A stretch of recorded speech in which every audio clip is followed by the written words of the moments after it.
All right, welcome to episode 2 in this multi-part series that we're calling the Architecting of Bitcoin Credit Markets.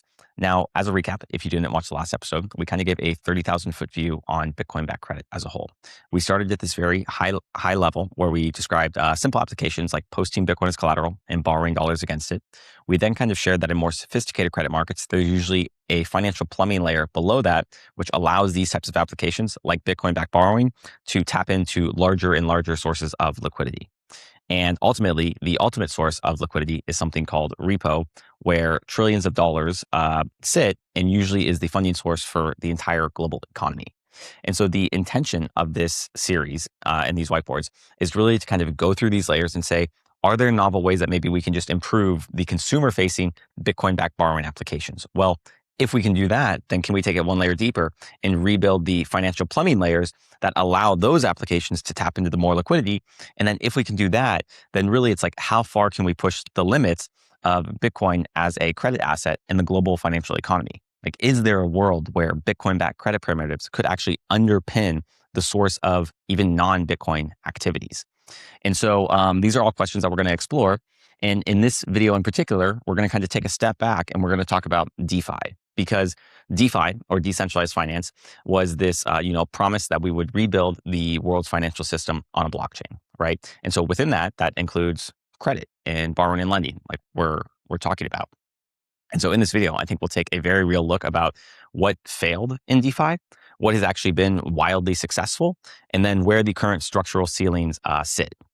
Once we've done that, in episode 3, we'll kind of start describing these new novel architectures that are coming online that could take the kind of best of all worlds of DeFi and some of the ideas we've talked about in other credit markets. So let's go ahead and get into it.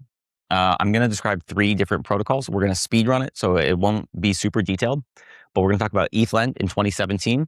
We're going to talk about Aave, which is kind of the standard for pool-based lending. And then we're going to talk about Morpho, which introduces more of a immutable modular stack to DeFi. Okay, so ETHLend, let's get into it. Like I said, this was back in 2017. This was the first idea to do borrowing and lending on a blockchain. And it's pretty simple. It's like you have people that have lending assets, maybe like stablecoins. You have people that have other cryptos that they want to use as collateral, like ETH. And so let's just create an order book. Everybody can say what they want, and then we'll just match them, right? And so let's just say, you have a list of orders right here. Maybe you say, hey, somebody has $10,000 of stable coins and they're willing to lend those at 6%, right?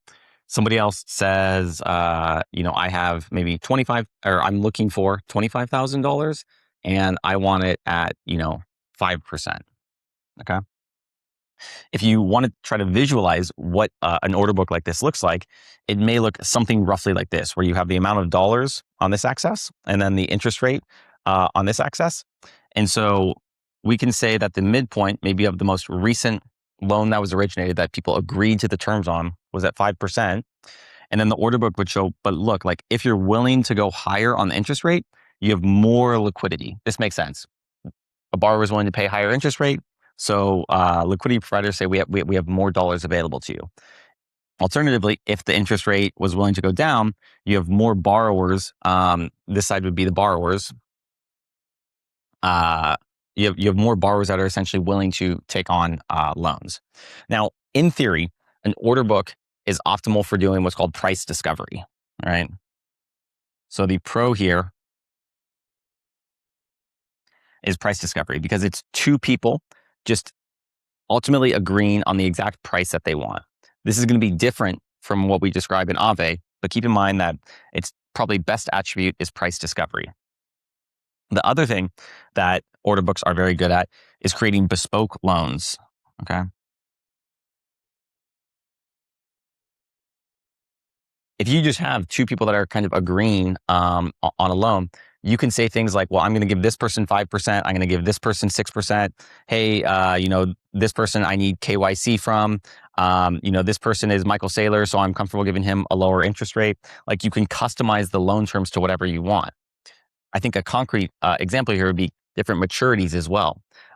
You could say this person gets three months, this person gets 6 months, and so on. So price discovery and the bespoke nature of loans is really the best attribute of order books, like ETHLend was trying to do. The reason ETHLend did not work is a couple of reasons. One is that in an order book, there's constant interactions that are happening. There's orders that are being added, orders that are being removed, liquidity is being shifted. And so if you're on a blockchain where you have block times and then you also have to pay gas fees, the blockchain is just not designed for that much interaction, especially back in 2017. The other consideration is that it requires what's called like active management. And it's not like a set it and forget it where somebody can just say, hey, I'm going to post $10,000 here at 6% and I'm just going to leave it and like it'll get picked up and I'll get paid. It's like, it's totally possible this never gets picked up. And so, you know, if you just have people like me who are basic retail folks trying to use this protocol, it just wouldn't be very successful. It's not like a set it and forget it type of model. So on the con side, I'm going to say here, it's like active management. It's not passive. Okay. Let's put that there. And then the other final thing I'll say here is that when a loan is created or a match is made in an order book, each loan is like a special snowflake. It's like a different loan. You can't take similar loans. If you had 5 different loans that were all similar and you kind of like aggregate them and put them together as just like one larger loan. And that becomes more material when we talk about things in a later chapter like securitization and, you know, in secondary markets. But this idea that each loan is kind of like a special snowflake, they're all different, was an issue. So let's say, and then I'm just going to say, so this fragmentation here is what I'm going to call it. This kind of fragmentation caused by like all having different types of loan terms was an issue. Okay, so let's now talk about Aave. Aave was actually ETHLend after ETHLend failed. And they built off a model of pool-based lending, which was, I think, pioneered by the Compound team. And so the idea here is saying, look, if you are an LP, you have dollars that you want to lend, instead of you determining like what the optimal price is to loan your money to and like who you should lend it to, and like instead of having to actively manage it, let's just create a pool, like a giant pool that everyone can put their dollars into, right? Or other crypto assets. And so let's say, you know, it's a pool like this. And now anyone that has collateral that Aave has kind of approved, let's say they take Ethereum, they can post it as collateral and they can borrow dollars from the pool. Okay. And the question then is, it's like, well, okay, if we have these dollars in and people can post collateral and borrow dollars out, what is the interest rate or the price that is charged? Because unlike an order book, it's not like these lenders are saying, here's the interest rate that I need to be paid. And so this is where this concept called a utilization curve comes in, where it kind of looks something like this.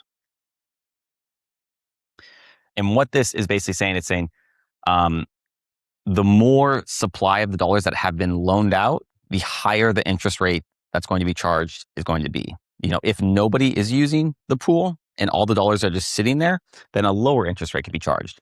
So maybe the pool is 50% full. So this is about 50% right here. This would correspond to maybe like a 3% interest rate. Maybe the pool becomes 80% used, and maybe this goes to 5%. Okay. And so at any given time, however utilized the pool is, that is the interest rate that everyone is paying. Specifically, if I borrowed last week and my rate was 3% when I opened my loan, but then a lot more people borrow, then my interest rate adjusts up to 5%. It's a floating interest rate and everyone is subject to that. And so the trade-off here is that nobody kind of gets different treatment. So it's really kind of the exact opposite of the pros and cons over here, where there's no true price discovery. Instead, the price is basically just being assigned to us based off how much utilization is happening, right? And because of that, that means there may be situations where maybe the lender is paying, more than they otherwise would have, or the borrower is paying less, or vice versa. So there's these small inefficiencies. The other thing, like I said, no bespoke loans. Because of the way the utilization curves, like you can't naturally do like different maturities, because if I offered one person, one maturity and another person a different maturity, it kind of breaks this pool and it creates this fragmentation. But the benefits of what Aave gave is there's no active management whatsoever. It allows these lenders to be passive, and it allows what I'm calling like permissionless capital formation, where if you have $1 or $10 or $10 million or $1 billion, you can just put it in the pool, you set it, you forget it, and you're earning yield. So this idea of this kind of like, again, one size fits all, set it and forget it, was wildly successful at bootstrapping liquidity and allowing people to create these borrowing and lending markets on chain. So let's say permissionless, you know, okay. So permissionless capital formation was the best. And then the cons are kind of the no maturity, no. And so I said no maturity here just to say there's like no fixed interest rate, fixed maturity loans that you can do. And then again, you don't have this price discovery because it's all variable. That is kind of Aave in pool-based lending in a nutshell. I will also add here that Aave is coming out with their V4. Either it's out or it's coming out.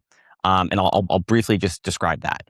The way Aave V4 is going to work is that it's still based off of a kind of utilization curve where you have one giant pool that kind of spits out a price of what they're willing to lend those dollars or those assets at.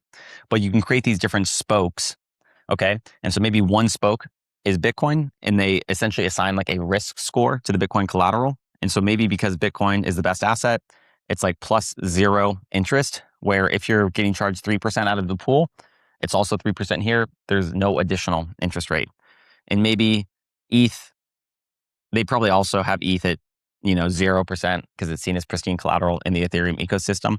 But let's just say there's a different risk score here, and so you can assign that. Maybe they say, hey, we'll also take in Dogecoin as collateral, but we see this is riskier. So maybe it's like you assign this, plus 3% on the interest rate. Okay.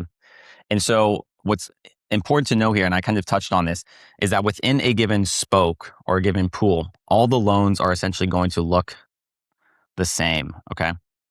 Maybe there's different sizes where people posted larger or smaller amounts of Bitcoin as collateral, but all of the loans look the same. They all get charged the same interest rate based off the utilization of the pool. They all are subject to the same kind of like loan to values and liquidation rules. Like there's no kind of bespoke nature to them. So again, like no maturity that can happen here. And so you kind of have the same thing that within a given spoke, everything is going to kind of like have the same shape. And so the final thing I'll say here is the benefit, permissionless capital formation, set it and forget it for the lenders. The trade-off is that you kind of have all these loans that look the same. It's very hard to provide customized terms like fixed maturity in a pool-based model. Okay. So let's move to Morpho. And I'm talking about V1 in particular, which is the current implementation. We're going to talk about Morpho V2 next chapter. Morpho V1 is similar in a sense to Aave, that it's a pool-based lending, except the idea is they wanted to create like a more immutable modular stack. So in Aave, this pool, the parameters of it have kind of like what collateral it will accept at what kind of loan to values and other risk parameters and what oracles. That is determined by the Aave DAO and like Aave's governance. Okay. And as far as I can tell, they have like world-class risk analysts and amazing team. So probably a pretty safe bet. But Morpho says, look, let's modularize this and maybe make more of a free banking style approach to it, where Morpho is providing this immutable infrastructure where Morpho itself cannot be changed whatsoever, but other people can essentially deploy their own pools with their own rules on top of Morpho. So maybe you have what I'm going to call, they call them vaults. And they call these vaults in Morpho, which are the same thing as like a pool in Aave. And so you may have heard of names like Steakhouse or Gauntlet or RE7. These are curators who create these kind of vaults, and they compete for deposits. So similar to Aave, you have these kind of pricing curves here, where depending on how utilized the funds are in the pool, that will dictate the interest rate. And then each vault can kind of set their own risk parameters. They say, hey, actually, we're only going to maybe lend money into Bitcoin. Okay. And then maybe this lender also says, I'm cool with Ethereum as collateral. And maybe for whatever reason, nobody wants to, let people borrow against Dogecoin, right? And so again, this is just more of a modular stack that gives optionality to the users and allows curators to compete on different risk parameters, okay? So really the benefit here, I would say, is immutable and modular, okay? And then, but same thing here is you can't currently do fixed maturity or these kind of like bespoke style loans. And there's not as much price discovery here. All right. And these loans would kind of look, again, all the same, that within a given pool, they all have the same shape. Okay. So this is kind of an overview of DeFi. A lot of other protocols that do some novel and unique things that we didn't cover here. Keep in mind, disclaimer, we did speed run this. We didn't talk about upgradability. We didn't talk about, oracles and loan to values. Like there's a lot more that we could talk about. But this kind of sets the stage because in the next chapter, we're going to say, well, what if we can get the best of all of this and remove the trade-offs here? Like what if we could reintroduce the concept of an order book so we can get perfect price discovery plus these kind of bespoke loans like fixed maturity loans? But can we remove the active management or maybe just outsource it? Can we remove the kind of fragmentation? And yeah, can we keep this permissionless capital formation? And can we build it on an immutable stack that is modular? The answer I'm kind of indicating is yes, we probably can do that.